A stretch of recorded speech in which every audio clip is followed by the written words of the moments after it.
నేను లెఫ్ట్ పోనీ బాబు, లెఫ్ట్ పోనీ, ఏం పర్లేదు, లెఫ్ట్ పోనీ, ఏం కాదు. ఇది తెల్లవారుజాము 3 గంటల నుంచే 2 గంటల నుంచే జరుగుతోంది ఈ కార్యక్రమం.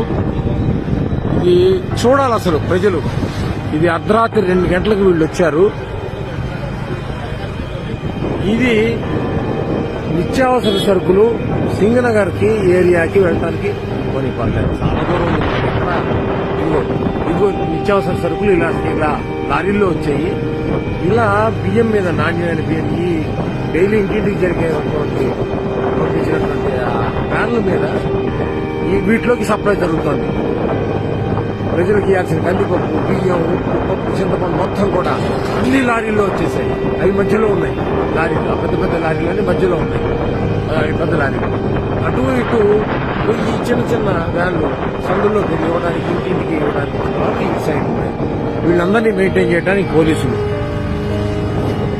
ఇది కనుచూపు మేర ఎంతసేపు పెడితే అంతసేపు ఇలాగా బండి పెడుతూనే ఉంది. ఇవన్నీ ఉన్నాయి. ఇది నా జీవితంలో మొదటిసారి చూస్తున్నటువంటి కార్యక్రమం. ఇది అడ్మినిస్ట్రేషన్ అంటే ఏంటి? అసలు ప్రభుత్వం తలుచుకుంటే ఏం చేయగలదు? చిత్తశుద్ధితో ఉన్నటువంటి ఒక వ్యక్తి పైన ఉంటే, అధికారంలో ఉంటే ఏం జరుగుతుంది అనడానికి కళ్ళకు చూపించడానికి నేను స్వయంగా